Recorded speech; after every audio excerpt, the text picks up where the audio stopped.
Wasil awifsil ha asalnihi wama asbahahu fi kuntuhul khulfun tama. Wasil, buatlah domir muttasil siapa kamu, awifsil atau buatlah domir munfasil siapa kamu, ha asalnihi terhadap domir ha pada lafaz salnihi. Salnihi maknanya mintalah siapa kamu laki-laki terhadapku akan sesuatu. Wama dan contoh asbahahu yang menyerupai apama terhadap salnihi. Titik. Fi kuntuhul khulfun tama. Fi kuntuhu pada contoh kuntuhu. Kuntuhu maknanya ada siapa aku, itu orang yang berdiri. Al khulfu bermula perbedaan pendapat. Itu intama terdeteksi apa al khulfu. Kadzaka itu sebagaimana kuntuhu. Khiltanihi bermula contoh khiltanihi, maknanya menduga siapa kamu terhadapku akan orang yang berdiri. Wat titik ini koma. Wattisola akhtaru ghairi ikhtarol infisola. Wattisola dan terhadap membuat domir mutasil, terhadap membuat domir mutasil, akhtaru memilih siapa aku. Ghairi bermula selainku, itu ikhtaro memilih siapa ghairi, al infisola terhadap membuat domir munfasil. Ke teori yang sebelumnya bahwa yang namanya sebuah lafaz ketika kita bisa menggunakan domir mutasil, maka kita tidak diperbolehkan menggantinya dengan domir munfasil, ya. Selagi kita bisa menggunakan domir mutasil, maka kita tidak boleh menggunakan domir munfasil. Kemudian dalam 2 bait ini Syekh Ibnu Malik menjelaskan tentang contoh-contoh yang meskipun boleh membuat domir mutasil, tapi kita juga berhak atau diperbolehkan untuk membuat domir munfasil. Yang pertama itu seperti domir ha pada lafaz salnihi. Maksudnya salnihi itu adalah sebuah potret atau sebuah contoh dari fiil yang memiliki 2 maf'ul, ya. Salnihi itu sebuah potret dari fiil yang memiliki 2 maf'ul dan kedua-duanya merupakan isim domir, ya. Dan isim domir yang kedua bukanlah khobar. Secara asal dia bukanlah khobar, memang dia itu asli dari awal menjadi maf'ul, gitu. Salnihi ini adalah sebuah potret untuk fiil yang memiliki 2 maf'ul, dan maf'ul yang kedua ini bukanlah berasal dari khobar, dan kedua maf'ul ini berupa isim domir. Maka domir yang kedua, ya, boleh kita bentuk domir mutasil, juga bisa kita bentuk domir munfasil. Sehingga kalau seandainya kita membentuk domir mutasil, kita ucapkan salnihi, gitu. Hi, haknya ini adalah maf'ul yang kedua dari fiil sal, ya. Dan hi ini bukan berasal dari khobar, sehingga kita bebas menentukan apakah dibentuk domir mutasil atau domir munfasil. Kalau domir mutasil kita ucapkan salnihi, kalau seandainya domir munfasil kita ucapkan salni iyahu gitu. Salni iyahu. Ingat nanti berarti haknya ini karena dia berstatus sebagai maf'ul, berarti dia mahal nasob, ya, domir bariz yang mahal nasob gitu.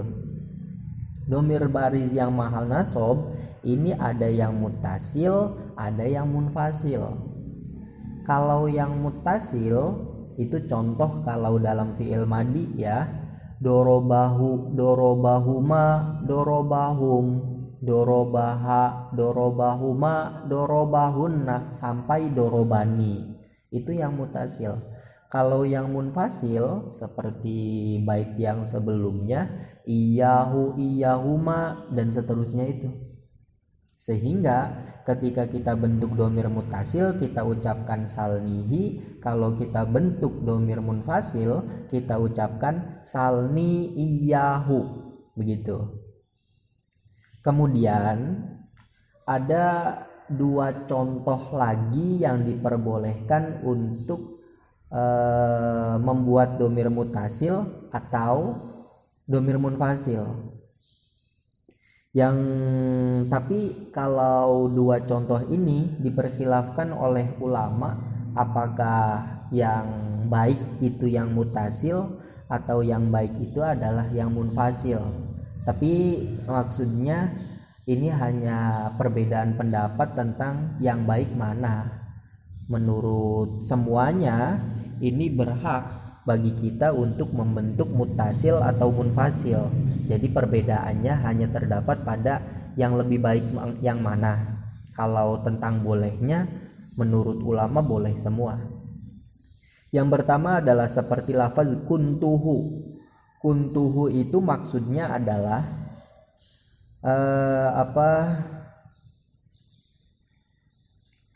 ketika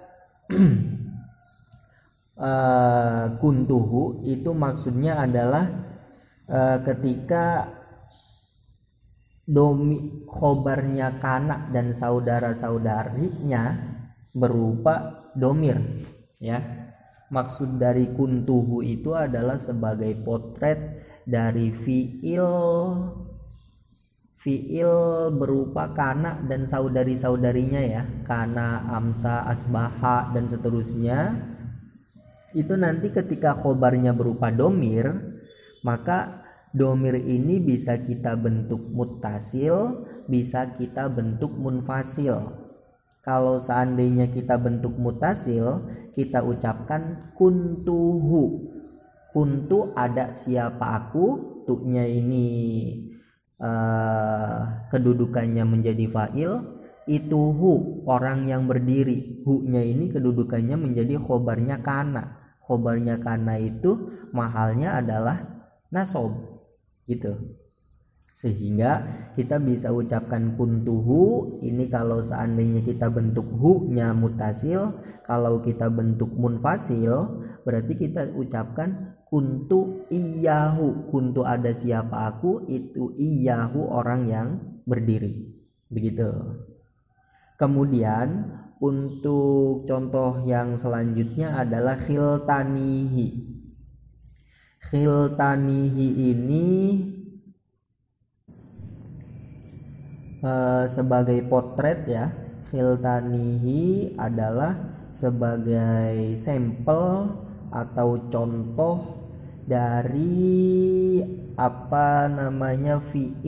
fiil yang merupakan saudari dari zonantu ya.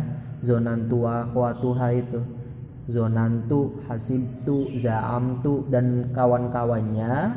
Seandainya khobarnya berupa isim domir ya, khobarnya ini berupa isim domir, maka khobarnya ini yang kemudian dijadikan maf'ul ya, dia bisa dibentuk domir mutasil dan bisa juga dibentuk domir munfasil. Karena begini, yang namanya zonantu dan saudari-saudarinya itu masuk pada susunan mubtada dan khobar. Semisal kita punya contoh Zaidun bermula Zaid, itu qaimun orang yang berdiri. Zaidun qaimun mubtada khobar ya. Atau ana qaimun. Anak bermula saya, itu qaimun orang yang berdiri. Ini biar sesuai dengan contoh yang ada di Alfiyah. Ana qaimun adalah susunan mubtada dan khobar. Kemudian ketika kemasukan zonantu dan saudari-saudarinya, semisal khiltu yang masuk ya, maka kita ucapkan khilta nihi. Ana yang tadinya menjadi mubtada, setelah kemasukan khiltu ya, khilta, dia menjadi maf'ul yang pertama dari lafaz khilta. Kemudian qaimun yang awalnya menjadi khobar, setelah kemasukan khilta dia menjadi maf'ul yang kedua dari lafaz khilta gitu. Dan maf'ul yang kedua dari lafaz khilta yang asalnya adalah khobar, jika dia berupa domir, maka kita bisa bentuk berupa domir mutasil sehingga kita ucapkan khiltanihi, atau bisa juga kita ucapkan dengan berupa domir munfasil sehingga kita ucapkan khiltani iyahu gitu. Nah, untuk contoh yang kuntuhu dan contoh khiltanihi, memang kedua-duanya ini boleh kita bentuk domir mutasil dan domir munfasil ya. Yang lebih baik menurut Syekh Ibnu Malik, pengarang kitab Alfiyah, yang lebih baik adalah dibentuk domir mutasil sehingga kita ucapkan kuntuhu dan khiltanihi. Tapi menurut selain Syekh Ibnu Malik, yakni Imam Sibaweh, yang lebih baik adalah dibentuk dengan domir munfasil sehingga kita ucapkan kuntu iyahu dan kita ucapkan khiltani iyahu gitu. Kalau salnihi menurut Syekh Ibnu Malik ini sama, status baiknya sama, entah itu kita bentuk domir mutasil salnihi atau kita bentuk domir munfasil salni iyahu, itu sama itu ya.